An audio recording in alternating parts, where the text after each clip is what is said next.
Olá pessoal, tudo bom? Aqui é o professor Jack Brandão e estamos aqui mais uma vez no nosso curso de Língua Portuguesa, Redação e Oratória. Muito bom! Dando prosseguimento, dando continuidade ao nosso estudo verbal, vamos hoje conhecer algumas particularidades dos verbos. Sim, vamos lá!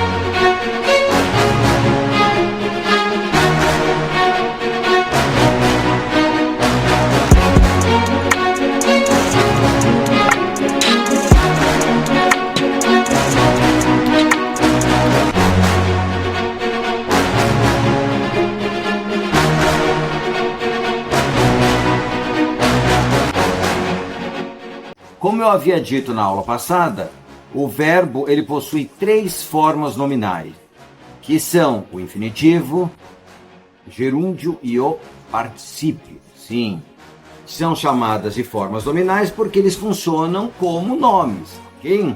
Bom, vamos ver agora algumas particularidades de cada um deles, ok? Vamos lá? Muito bom. Vamos iniciar com o infinitivo. Sim, o infinitivo ele possui algumas particularidades que merecem muita atenção. Vamos lá? Olhem aí. O infinitivo pode ser impessoal ou pessoal. Quando ele é impessoal? Quando ele não se refere a nenhum ser em especial e não é flexionado.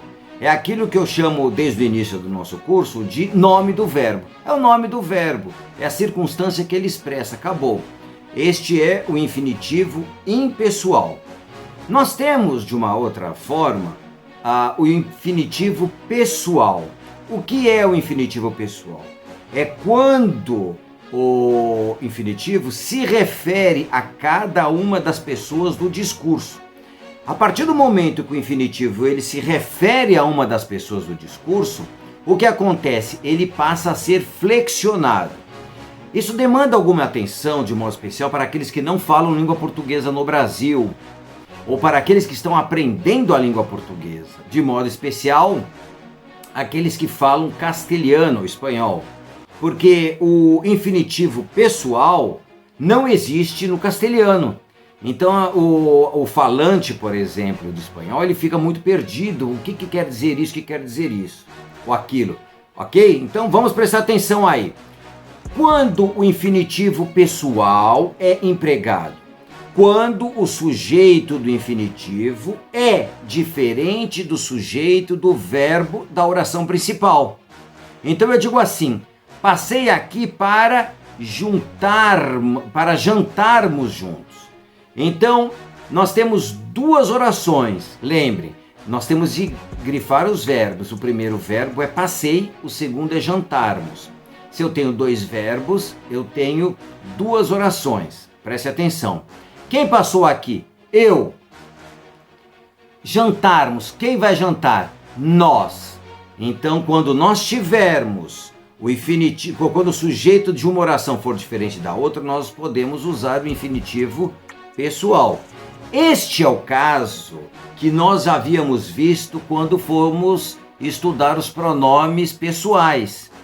Lembra que eu falei assim? Para eu jantar, para tu jantares, para ele jantar.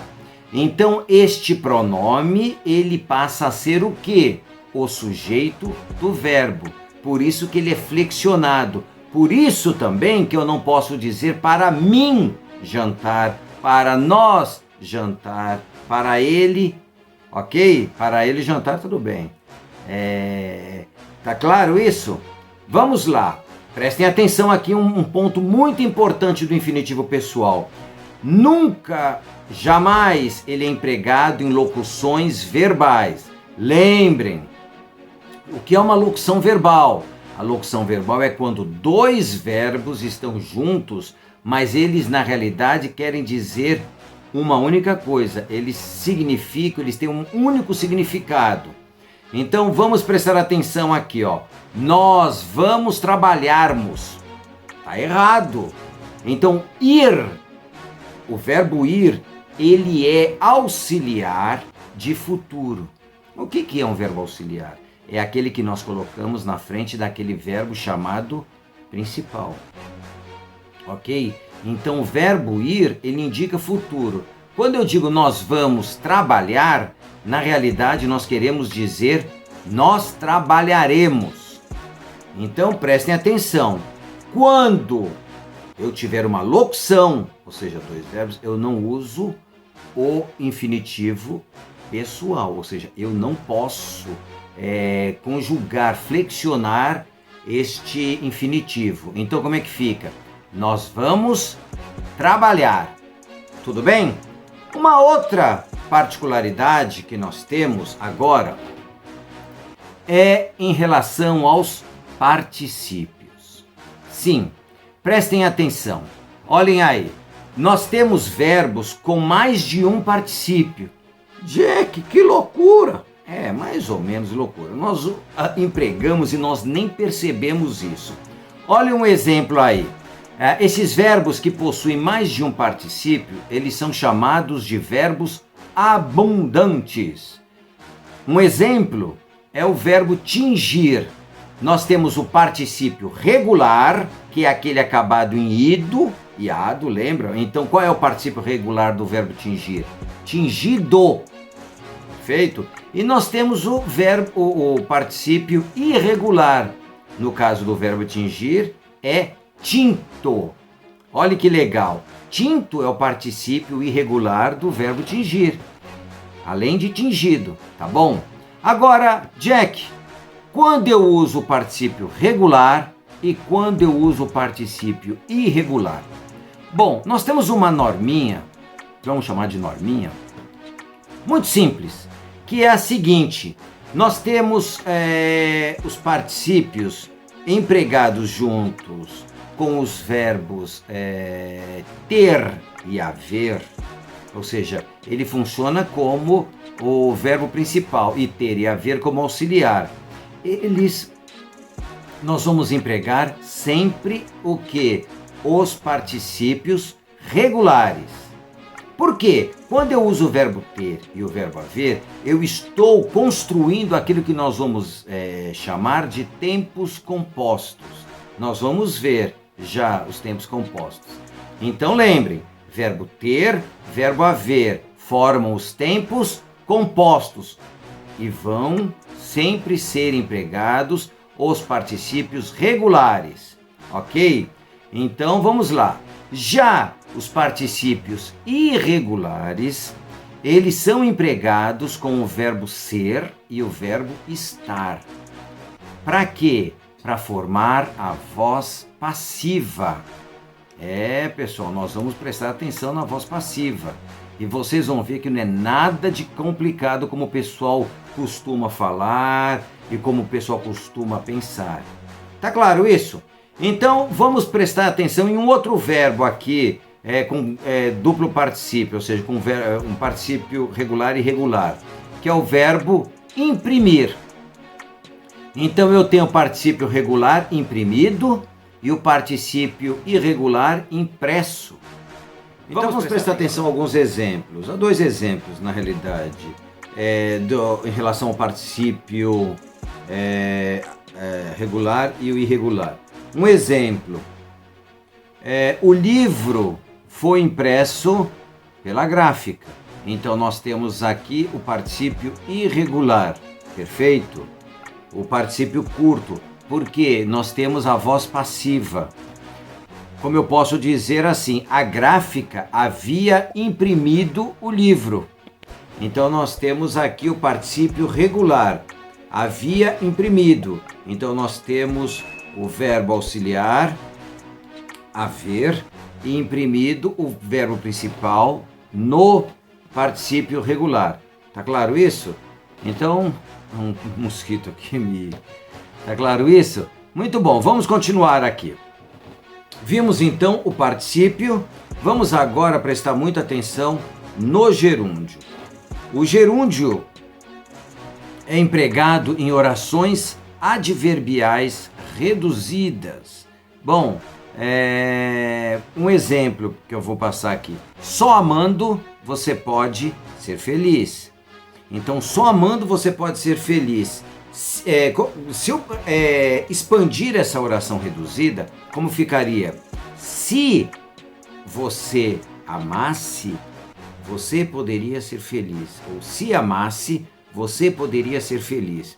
Então preste atenção, nós vamos entender que as orações reduzidas, elas muitas vezes elas são interessantes para evitar exatamente o quê? O excesso de repetição.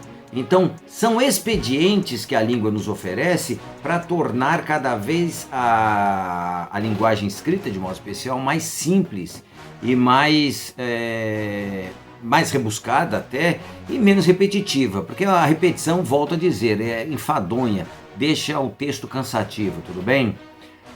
Outro exemplo, ao lado de um verbo principal, o gerúndio exprime uma ação simultânea, ou seja, eu digo assim, falava mascando chiclete. Tá claro isso? Então nós temos uma ação simultânea, que é o falar e o mascar. Tudo bem? Nós temos também o seguinte, o gerúndio é empregado quando exprime uma ação realizada antes da oração expressa na oração principal. Eu digo assim, vindo para São Paulo, escrevi uma série de contos. Então, vindo para São Paulo é uma ação anterior à ação de escrever o conto. Os contos, tudo bem?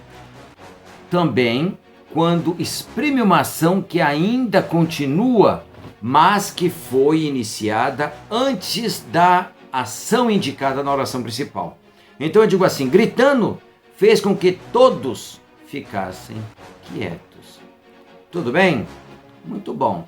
Agora é óbvio que nós temos alguns probleminhas aqui em relação ao gerúndio. Vamos prestar atenção. Bom, o gerúndio, portanto, exprime uma ação em curso ou simultânea, a ideia de progressão indefinida. Sua combinação define uma ação durativa, cuja significação é determinada pelo auxiliar, pelo verbo auxiliar. Então eu digo, estou almoçando, indica a ação durativa de almoçar nesse exato momento. A vida foi passando, indica uma ação durativa realizada progressivamente. Tudo bem? Então, prestem atenção aqui. Nós temos um problema do gerúndio, que é um problema muito observado de modo especial no Brasil. E por falar de modo especial no Brasil, nós temos que lembrar que o gerúndio, em Portugal, por exemplo, ele é muito pouco empregado. O gerúndio é uma construção arcaica, vamos dizer assim, da língua portuguesa, que nós, no Brasil, utilizamos como fosse corriqueiro e natural. Nós usamos o gerúndio continuamente. Em Portugal, eles não usam o gerúndio, muito raramente, como eu havia dito. Então, enquanto nós falamos estou comendo, em Portugal se fala estou a comer. Então é importante nós lembrarmos que, enquanto usamos o gerúndio, eles usam uma locução verbal. Tá bom? Bom, só uma curiosidade. Agora preste atenção, como eu havia dito, no Brasil nós usamos muito gerúndio.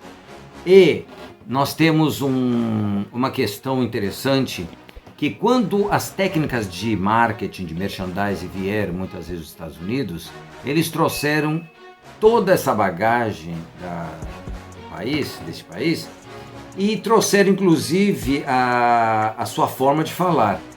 Porque quando nós prestamos atenção na questão do marketing de modo especial, nós vamos reparar que o pessoal usa aquilo que nós chamamos de gerundismo. que é o gerundismo? Quando ocorre o gerundismo? Ele ocorre na tentativa de expressar ações de execução imediata no tempo futuro, com o emprego do verbo auxiliar e o gerúndio. Então, você vai buscar uma informação num canal qualquer de atendimento ao público. O que as pessoas respondem? Vou estar verificando. Vamos estar registrando. Pessoal, prestem muita atenção. Essa construção é uma construção, na língua portuguesa, errada. É uma construção errada. E pior, o gerundismo é aquilo que nós chamamos de anglicanismo. O gerundismo, ele acaba tornando o texto muito ruim, muito mal escrito. Então nós temos de ter muito cuidado com o excesso de gerúndio no nosso texto. E outra coisa, essa ideia de dizer vou estar verificando quer dizer que você não vai verificar bolufa nenhuma. Vamos estar registrando, cuidado. Então são fórmulas empregadas na linguagem coloquial que, desculpa, não querem dizer absolutamente nada. Vou estar verificando é não verificar nada. Ou eu verifico, verificarei. Vou estar verificando. Nós usamos 3 verbos aí. O vou estar, o vou, lembra que eu falei para vocês? O verbo ir, ele é auxiliar de quê? De futuro. Estar e o verificar. Pelo amor de Deus. Ou seja, aquilo que eu falei há um tempo atrás, numa das aulas, nós temos que lembrar o seguinte: o brasileiro, ele não gosta, uma das aulas, acho que foi a aula passada, o brasileiro não gosta muito de usar imperativo, não gosta de dar ordem. Então ele vai enrolando para não falar não, para não imputar a ordem. Então isso daí é algo mais ou menos assim: vou estar verificando, não é verificar nada. Então, reparem, quando as pessoas ligam do telemarketing, eles falam sempre, são chavões do telemarketing, por exemplo, do marketing em geral. Bom, vamos prestar atenção.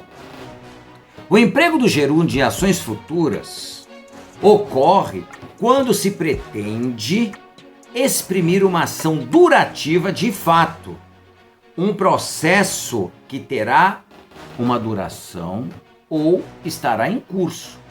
Aí sim, então eu digo, estaremos jogando vôlei amanhã às 15 horas.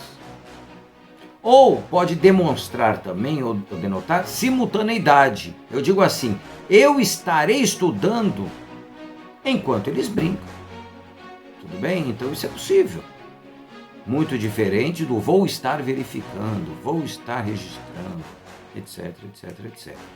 Cuidado com o emprego do gerúndio, o excesso de emprego do gerúndio. Só mais uma dica que eu quero dar. Vocês querem usar o gerúndio, que nós usamos o gerúndio, escrevam vários períodos e coloquem o gerúndio para o final. Aí tudo bem, não é tão ruim. Nós vamos ver isso quando nós trabalharmos a questão ou as questões da redação em si, tudo bem? Bom, vamos prestar atenção também agora à continuação do nosso estudo verbal. Nós temos de entender o seguinte: os verbos, eles podem se apresentar como formas simples ou formas compostas. Nós já vimos alguns modelos de formas compostas. Então vamos prestar atenção. Forma simples é quando o verbo é constituído por apenas uma palavra. Então eu digo assim: eu almocei às 12h30. Acabou. Repare, o verbo almoçar é uma palavra só para representar o ato de chegar e comer, por exemplo, num determinado horário. Perfeito? Mas nós temos também as formas compostas, que são constituídas pelos verbos auxiliares. Esses verbos auxiliares, normalmente, eles são o verbo ter e o verbo haver. O verbo ter e o verbo haver, eles formam aquilo que nós já falamos de formas compostas. Tudo bem? Nós usamos o verbo ter e o verbo haver juntamente com o verbo principal. Esse verbo principal vai ou no particípio ou no gerúndio. Perfeito? Agora, eu disse, Nós temos o verbo ter e o verbo haver. Qual usar? Lembre, na linguagem falada, na linguagem coloquial, no dia a dia, nós usamos o verbo ter. O verbo ter é um verbo também que nós usamos para tudo. Agora, quando nós quisermos escrever e mostrar cultura, usamos sempre o verbo haver. É um pouco mais complicado, pode até ser, mas é um verbo que vai mostrar para o outro, vai mostrar para o seu interlocutor, vai mostrar para o seu receptor que você domina a língua portuguesa. Então olhem aí, um exemplo de forma composta. Eu tinha almoçado naquele restaurante, ou eu havia almoçado naquele restaurante. Tudo bem? Ok? Vamos agora conhecer outras locuções verbais. Preste atenção aí. Tudo bem? Não se pode esquecer de que, além desses tempos compostos, existem outras locuções verbais formadas por verbos auxiliares. Quais são normalmente esses verbos auxiliares? Nós temos o verbo ser e o verbo estar, por exemplo, e o verbo ir, que nós já vimos agora há pouco. Lembrem, o verbo ser e o verbo estar, eles vão ajudar o verbo principal a formar a voz passiva. Então, numa locução, nós temos 2 verbos ou mais. Podemos ter 3 verbos, como nós vimos há pouco tempo, em alguns exemplos atrás. Então, preste atenção. Numa locução, nós temos o primeiro verbo, que é o chamado verbo auxiliar. Este único verbo é que vai ser conjugado. Os outros verbos vão ficar na forma nominal, ou no particípio, ou no gerúndio, ou nos dois. Tá claro? Preste atenção aqui, ó. Eu estava caminhando. Ele tinha sido convidado, ou ele havia sido convidado. Lúcia vai ser convidada para o chá. Perceberam? Então sempre é o primeiro verbo, que é o auxiliar, que vai ser conjugado. Se houver 2 auxiliares, é sempre o primeiro que vai ser conjugado. Normalmente o segundo e o terceiro ou os outros vão estar sempre nas formas nominais. Tudo bem? Tá claro isso, pessoal? Vamos prestar atenção agora aqui. Nós vamos falar de algo muito importante e muito interessante e muito significativo em relação à língua portuguesa e que nós temos de prestar atenção, como tudo, como a gente sempre fala aqui, que são as vozes verbais. Olhem aí. Nós temos em língua portuguesa 3 modelos de vozes verbais. As vozes podem ser ativa, passiva e reflexiva. Olhem aí. Ela é ativa quando o sujeito é o agente do processo verbal. Então eu digo assim: Jonatas plantou uma árvore. Quem plantou uma árvore? Jonatas. Quem está fazendo a ação, quem é o agente do processo verbal, é o sujeito. Acabou, voz ativa. Nós também temos a chamada voz passiva, que é quando o sujeito ele é paciente do processo verbal. Isto é, ele não age, mas é atingido pela ideia expressa pelo verbo. Eu digo assim: uma árvore foi plantada por Jonatas.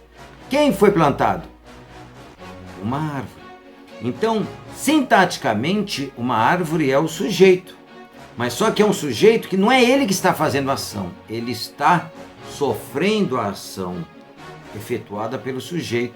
Pelo sujeito não, pelo agente da passiva, como é chamado.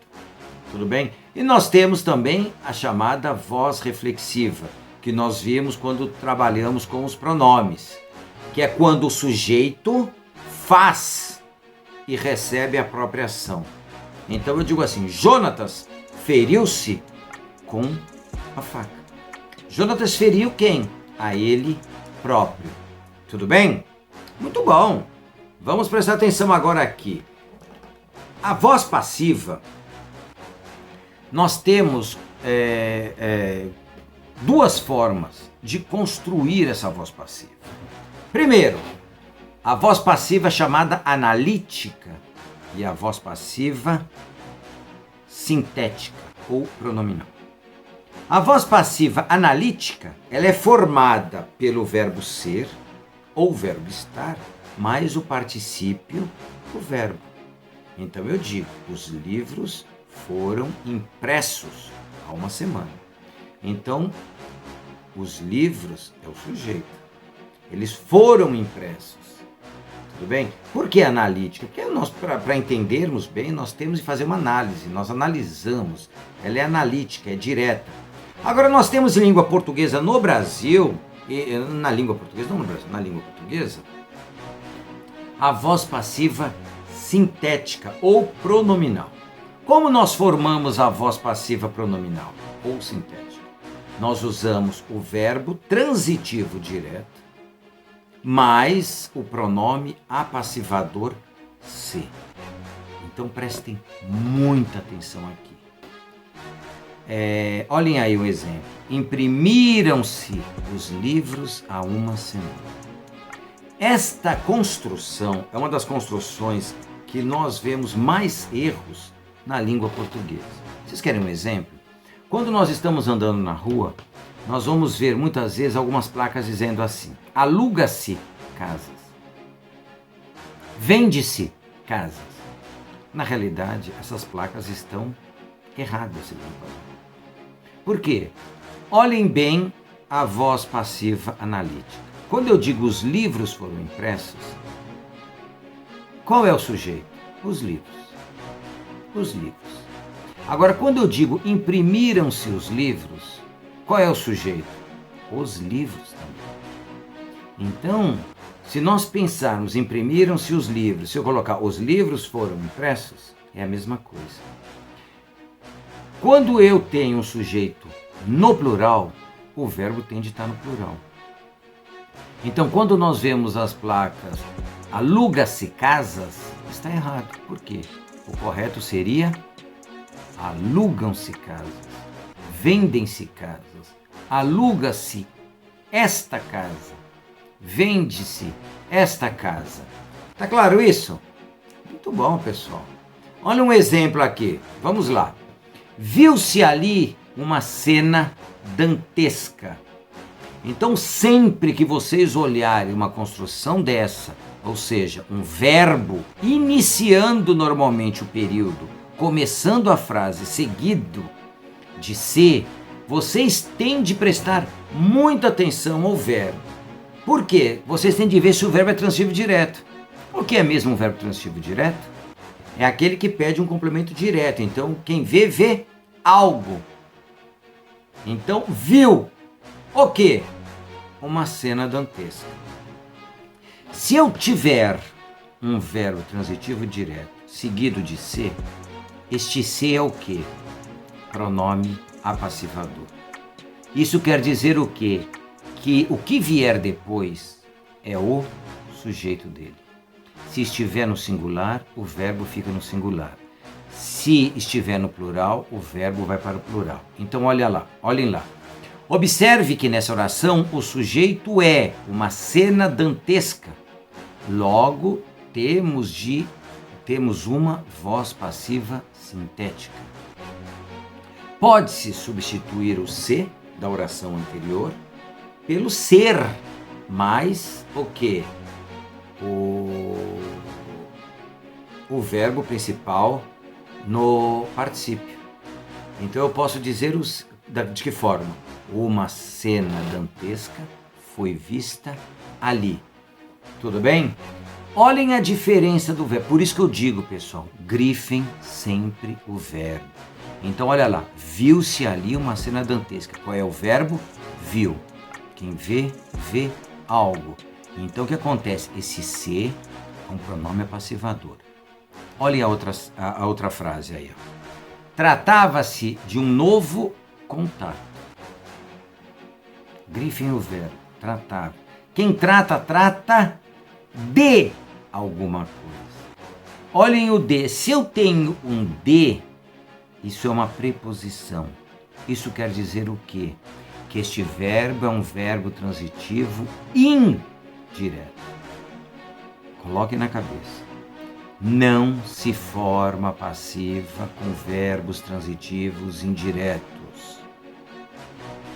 Então este se, olhem aí, na realidade não é um pronome apassivador, é um índice de indeterminação do sujeito. Tudo, pessoal, vai orbitar em torno do verbo, então é muito importante que vocês prestem muita atenção ao verbo. Se vocês não virem isso, se vocês não prestarem atenção nisso, balbal, pessoal. Isso é uma das coisas que mais cai em vestibular, em qualquer concurso. Eles sempre vão perguntar sobre o ser.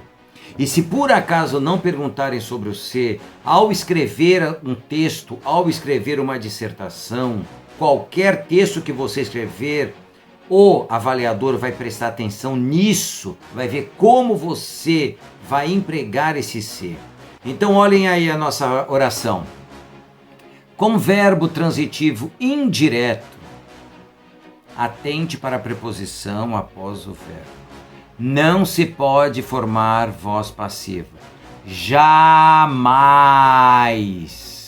nunca se forma a voz passiva com verbos transitivos indiretos, com verbos intransitivos ou com verbos de ligação. Tudo bem? Muito bom, muito bom. Vamos lá. Então, rapidamente, vamos tentar fazer agora o quê? Um fechamento do que nós vimos hoje aí, ó. Dê uma olhada, classificação dos verbos. Os verbos podem ser regulares, irregulares, anômalos, defectivos, abundantes. Rapidamente, o que é um verbo regular? O verbo regular é aquele que segue um paradigma, ou seja, ele é da primeira conjugação, da segunda ou da terceira. Qual é a primeira conjugação? Aqueles verbos acabados em ar. Quais são os verbos da segunda conjugação? Os verbos acabados em er. Quais são os verbos da terceira conjugação? Os verbos acabados em ir. Então, quando eu tenho uma tabela, que nós vamos ver daqui a pouco, uma tabela e os verbos seguem essa tabela, todos os verbos, eles são chamados de regulares. Verbos irregulares são aqueles em que há uma mudança em um verbo ou outro, em uma pessoa ou outra do verbo, em um tempo ou outro do verbo. Tudo bem? Nós temos um exemplo claro, eu digo assim, o verbo medir. Eu meço, tu medes, ele mede, nós medimos, papapá. Então, como a primeira pessoa do singular, do presente do indicativo é meço, ou seja, com C cedilha, nós temos um verbo irregular, porque não há uma grande mudança. Há uma mudança em um ou outro, em outra pessoa. Tudo bem? Verbos anômalos. Verbos anômalos são aqueles que possuem profundas mudanças na sua estrutura. Um exemplo do verbo é o verbo ser. Ó, ser. Como é que nós conjugamos? Eu sou, tu és, ele é, nós somos, vós sois, eles são. Então vocês veem que o verbo ser, ele muda tudo. Tudo bem? Verbos defectivos são aqueles que não possuem todas as pessoas. Então ele não é conjugado em todas as pessoas. Um exemplo que nós temos, o verbo falir. Não existe eu falo, porque eu falo é de falar, não é de falir.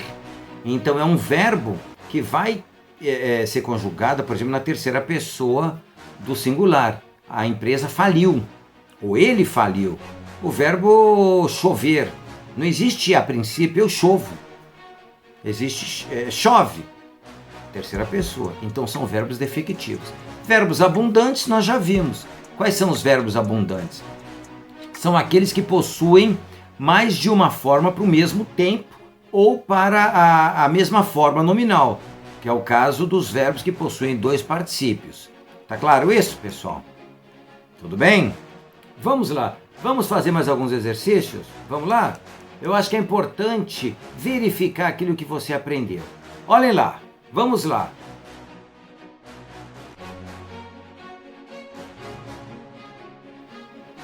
Olhem essas frases. Reparem isso, nós temos aqui a palavra ser e a construção ou não da voz passiva. Olhem lá, vamos lá, 1 minuto.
Muito bom!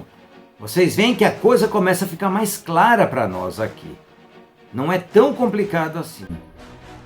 Bom, pessoal, muito bom. A aula hoje realmente foi muito produtiva.